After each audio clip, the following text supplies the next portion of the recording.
Gerald.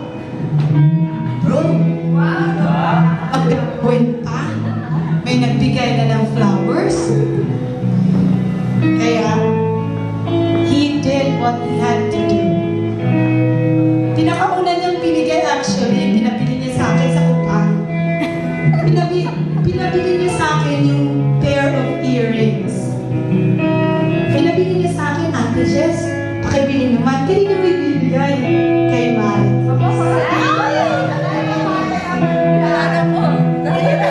Tapos, sige, sasabihin ko na din to, no? Nag-away sila ngayon.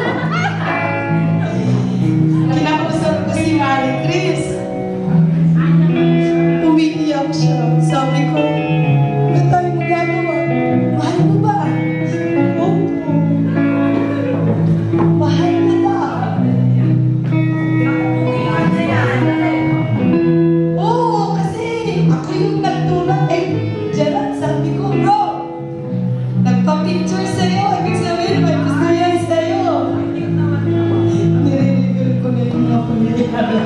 Actually, hindi niya ako sabihin ko to eh.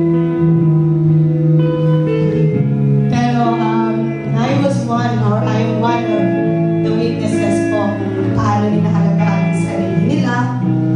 And I also told Bro Gerald na nag-aapo si Sis Mari Chris dahil she's one of a kind. Yan yung mga babaeng dinadala sa altar. Sabi ko, huwag kang gumawa ng bagay na ikakasira ng buhay niya dahil mahal mo siya.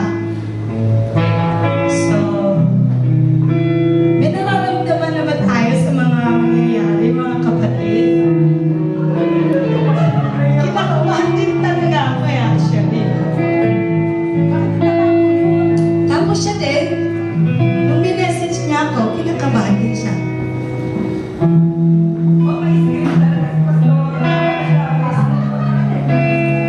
Hindi ko alam actually. Hindi ko alam kakakabahan.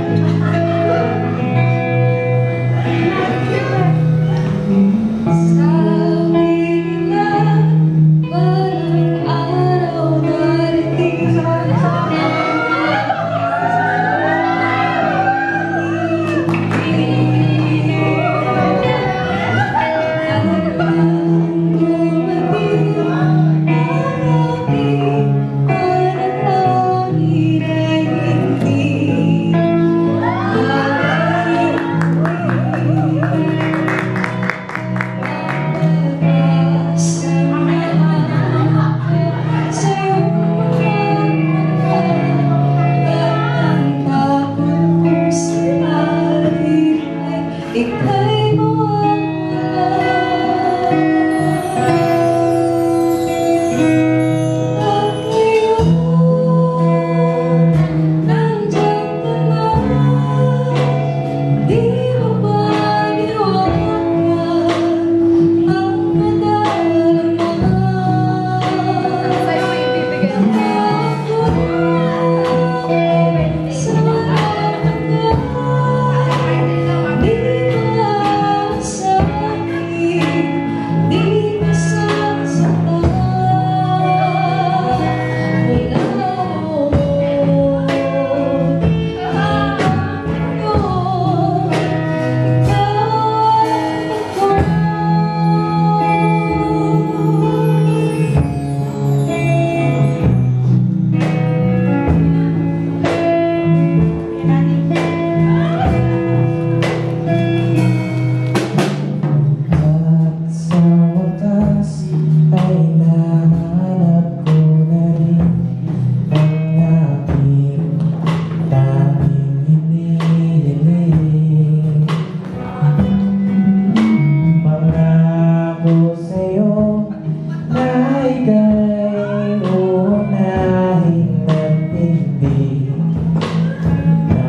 Naikatanggi